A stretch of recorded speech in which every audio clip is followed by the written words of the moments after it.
What is your silent, unseen act of personal defiance? When a kid is being a brat in a noisy and public area, I casually get close to them and fart on their head/face. I'm really tall, so it's usually a direct hit. If I decide to stare, it's usually with a, yeah, what the F are you gonna do about it?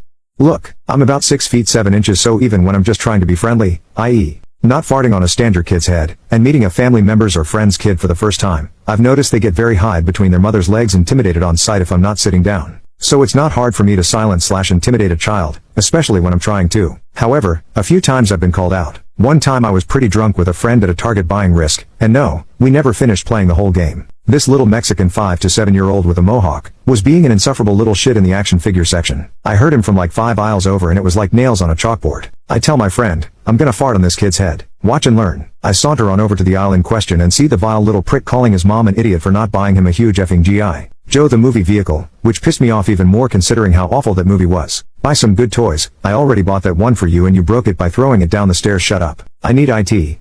It's the only one I don't have now. The mother was younger than me, I'm mid-20s, and gave a defeated look. I don't have enough money right now. You are an idiot, and continued to just berate and publicly shame this woman. At the time, I was on a strict Chipotle carnitas burrito diet, and while I was watching all this, my stomach gave me an initial warning gurgle, very courteous stomach, telling me I was about an hour away from punishing the toilet. Serendipity. Destiny.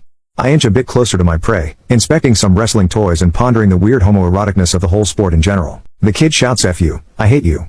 The mom rolls her eyes and turns her back to the kid to ignore him. And could you believe it? The kid gets on his hands and knees and starts taking the toy out of the box. It's go time, motherfer. I position my back towards him, and at this point I'm like 2 feet away from him. His head is down, getting frustrated with those goddamn twisty tie things, and I go for the kill. I bend down to reach for the one of the toys on the lower shelf. At this point, my ass is inches away from this kid's head. Now, generally speaking, the best way to go about this is to act casual, drop your belly bomb, then walk away after a few seconds like nothing is out of the ordinary. I usually go one all over and listen to the kid's reaction and delight. However, today I couldn't help myself. I have my head tilted back looking at this kid out of the corner of my eye, to ensure accuracy. I'm so close that from a distance it looks like I'm about to sit on him. My friend sees this happening and can no longer contain himself. He's covering his mouth, but his hee-haw hyperventilating donkey chortle is fairly audible over the late 90s pop music playing on the loudspeakers. The kid immediately looks up towards the laughter, but can't help but notice there is an ass now directly in his face. Now, I'm trying not to laugh but also panicking as I just made eye contact with him. He furrows his brow and I look over in the mother's direction, still back towards us. I relish in the moment and the look on this child's confused and naive face. The initial blast was mighty and boisterous. I swear I saw his hair blowing in the wind, so to speak. If I wasn't wearing jeans, I think it could have probably blown over an empty soda can. I would call it a very fun fart. A++